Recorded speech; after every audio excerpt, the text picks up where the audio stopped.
Hello students, hope you are fine.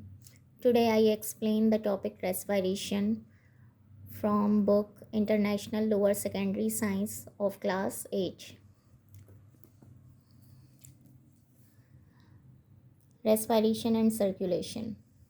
The first topic is respiration. Respiration explain करने से पहले मैं आपको ये पहले टॉपिक समझाऊंगी breathing. What is breathing? Breathing क्या है? ब्रीथिंग ये है कि एयर जो है हम इनहेल कर रहे हैं और कार्बन डाइऑक्साइड एक्सहेल कर रहे हैं. यानी एक फ़िज़िकल प्रोसेस है, इसके अंदर कोई एनर्जी इन्वॉल्व नहीं है, बस सांस लेने के प्रोसेस को ब्रीथिंग कहते हैं. अब ये देखें, एयर हमारे नॉस्ट्रल से अंदर आई है ट्रैकिया में. जैसे ट्री होता है, उसके नीचे वुड होती है, उसी तरह ये ट्रैकिया है. फिर ये मेन वुड जो है वो दो में डिवाइड हो रही है. उसी तरह जैसे ट्री की ब्रांचेस जो है वो डिवाइड होती हैं, फिर रीडिवाइड होती हैं, फिर रीडिवाइड होती हैं और फिर वो लीफ से कनेक्टेड होती हैं. बिल्कुल इसी तरह ये ट्रैकिया है.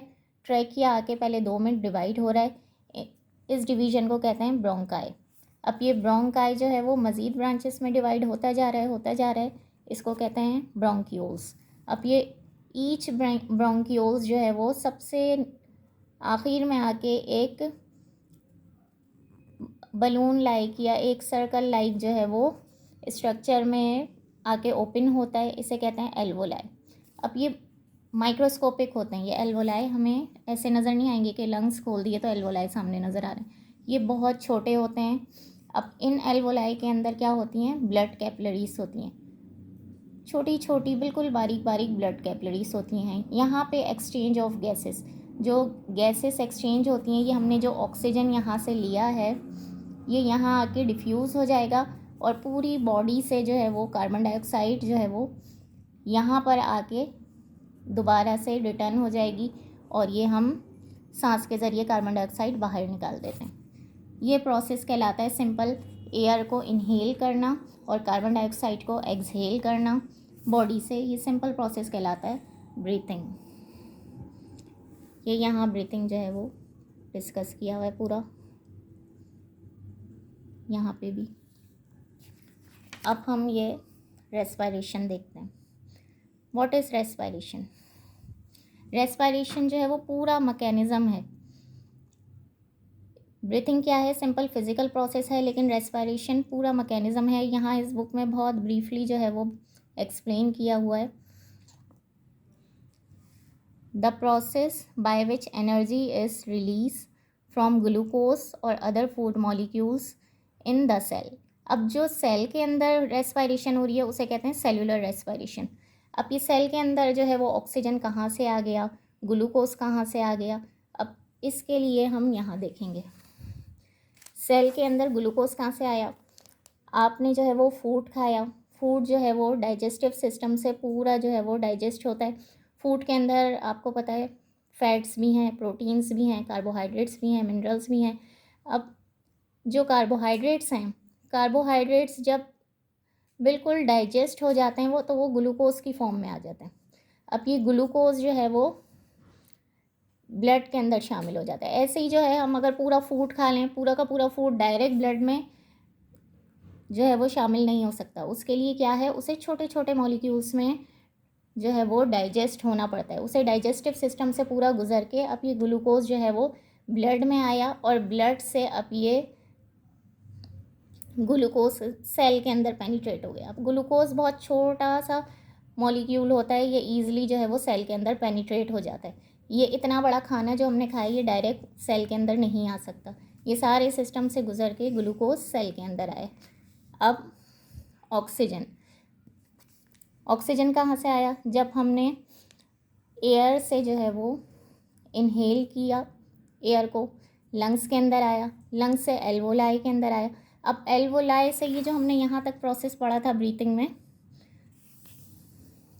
ये एल्वोलाई से जो है वो ऑक्सीजन सीधा आ गया ब्लड में आए. एल्वोलाई के अंदर बहुत सारी ब्लड कैपिलरीज होती हैं. ये देखें अपने बुक की ये डायग्राम एल्वोलाई की, ये देखें ब्लड कैपिलरीज. एल्वोलाई के अंदर बहुत सारी ब्लड कैपिलरीज होती हैं। अब ये जो है एल्वोलाई से ब्लड कैपिलरीज के थ्रू ऑक्सीजन सेल के अंदर आया, यहाँ भी ग्लूकोज ब्लड के थ्रू सेल के अंदर आया। अब ये है ग्लूकोज, ये ग्लूकोज का फॉर्मूला है, बुक में नहीं दिया हुआ लेकिन मैंने लिखा है। ग्लूकोज ऑक्सीजन, इन दोनों का रिएक्शन कैसे होगा। अब ये ग्लूकोज का जो बड़ा मॉलिक्यूल है, इनके बीच में जो बॉन्ड्स हैं ये ब्रेक होंगी, ये ब्रेक होंगी तो एनर्जी रिलीज़ होगी। ऑक्सीजन की प्रेजेंस में ग्लूकोज का मॉलिक्यूल मज़ीद ब्रेक डाउन होगा, ये बॉन्ड्स टूटेंगी और किसके अंदर टूटेंगी, कार्बन डाइऑक्साइड के अंदर, वाटर के अंदर, और एनर्जी रिलीज़ होगी। ये उसी तरह ही समझ लें कि जो है वो जैसे कार है, कार के अंदर जो है वो डीजल होता है और पेट्रोल होता है। अब पेट्रोल उसके अंदर जो है वो रखा रहेगा, जब तक हम उसे स्टार्ट नहीं करेंगे, यूज़ नहीं करेंगे उस एनर्जी को, तो कार नहीं चलेगी। उसी तरह जो है वो ये ब्लड से जो है वो ग्लूकोज आके सेल के अंदर स्टोर हो जाता है। अब ये कब एनर्जी रिलीज़ करेगा, जब जो है वो ये ऑक्सीजन आएगा और इसकी ये तोड़ेगा इसकी बॉन्ड्स, तो जो है वो एनर्जी रिलीज़ होगी, ये कार्बन डाइऑक्साइड फॉर्म होगी और वाटर वेफर्स भी जो है वो फॉर्म होंगे। अब वाटर कार्बन डाइऑक्साइड तो हम जो है वो एक्सहेल कर देते हैं, एनर्जी हम कोई वर्क में यूज़ कर लेते हैं। अब ये जो वाटर है, ये वाटर कहाँ है, अगर आप जो है किसी मिरर के पास जाएं और जो है वो अपनी एयर को एक्सहेल करें तो क्या होगा, वहाँ पे जो है वो वाटर वेफर्स जो हैं वो आके जमा हो जाते हैं, ये वो वाटर वेफर्स हैं। ठीक है, अब यहाँ डेफिनेशन पढ़ें तो आपको समझ आएगी। The process by which energy is release from glucose, अब ये ग्लूकोज से एनर्जी रिलीज़ हुई है in the cell of living organism is called cellular respiration. अब ये जो हमने पूरा प्रोसेस पढ़ा है ये सेलुलर रेस्पिरेशन कहलाता है। अब रेस्पिरेशन जो है वो दो टाइप्स की होती हैं, एरोबिक और एनएरोबिक या एएरोबिक। जो ऑक्सीजन की प्रेजेंस में हो, अब ये जो ग्लूकोज ब्रेक हुआ है ऑक्सीजन की प्रेजेंस में हुआ है, ये है एरोबिक रेस्पिरेशन।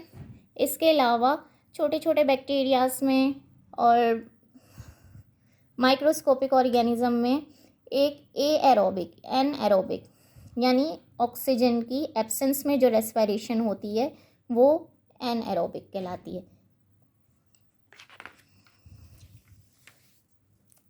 अच्छा, हमने यहाँ तक जो है वो डिस्कस कर लिया। अब ये है जब हम जो है वो सांस लेते हैं तो क्या होता है, हमारा चेस्ट जो है वो एयर से फूल जाता है और जैसे ही हम एक्सहेल करते हैं तो दोबारा नॉर्मल वॉल्यूम में आ जाता है। ये क्यों होता है, देखें, जैसे ही एयर अंदर आई है हमारे लंग्स जो हैं वो फूल जाते हैं एयर आती है तो। अब ये जो है ये डायफ्राम कहलाता है। ये क्या चीज़ है, हमारी बॉडी जो है वो 3 हिस्सों में डिवाइड होती है, हेड, थॉरिक्स और नीचे वाले पार्ट को कहते हैं एब्डोमेन। ये जो थॉरिक्स और एब्डोमेन को जो है वो डिवाइड करता है पार्ट, वो ये डायफ्राम कहलाता है। अब जैसे ही एयर अंदर आई है तो ये डायफ्राम नीचे की तरफ मूव कर जाता है और हमारे ये रिब्स जो हैं वो फूल जाती हैं और जैसे ही ये डायफ्राम अपवर्ड की तरफ जाता है तो ये क्या करता है, एयर को फोर्स करता है कि वो बाहर एग्जिट आउट हो जाए और हमारी लंग्स जो है वो फिर नॉर्मल पोजीशन पे आ जाते हैं। ये देखें डायग्राम्स।